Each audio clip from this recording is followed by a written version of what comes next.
Okay, so now we are going to talk about the number 1 and its meaning. So that way, when you're doing calculations and the number 1 pops up from completing the formula correctly, and you end up with the number 1, then you know that this is the energy of independence. We want to think about, I think about Genesis 1 and 1 in the Bible, how God created the heavens and the earth. But I think about it as God being one person independently doing these things. He's self-sufficient, don't need anyone to tell him how to create it. He knows how to do it. That's why he's the leader. He's the Alpha, and Omega, right? Because he created everything independently. So when you think of number 1, think of that. It is, again, all about independence. When you're working in the positive of this energy, whoever have this energy based upon their calculations, when they're working in the positive of it, then they're a strong individual, independent. They stand alone, you know.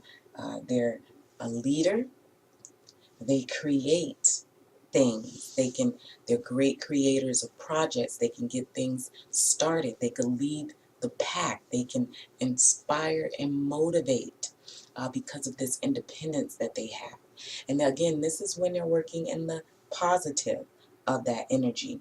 If they're working in the negative of that energy, or if the challenge of this energy is basically really being the complete opposite, where you're stubborn and being selfish, where you're too independent, all about you. Or it can be go another way, where you're depending on others instead of being that independent energy that number 1 is all about. It could go the complete opposite, which is being now dependent on others, and that's definitely not the energy for number 1. Um, and being a follower, that's not the energy for number 1. If you find that you do a calculation and someone have that energy, as for like a life purpose or soul urge or any of the numbers, actually any meanings, it's all about independence. Okay, just want to let you know that, and you're aware of that. Okay, so that kind of sums it up. You can actually do some more research to get even a more in-depth understanding of it. But overall, the number 1 is all about an independent energy. So let's move on to number 2. Hey, I'm just curious. Did you like this video that you just seen? If so, please give it a thumbs up. I would really, really appreciate it. And don't forget to subscribe to my channel, guys, so you can be aware of the next videos coming up. And hey, take a look at the next video too while you're at it.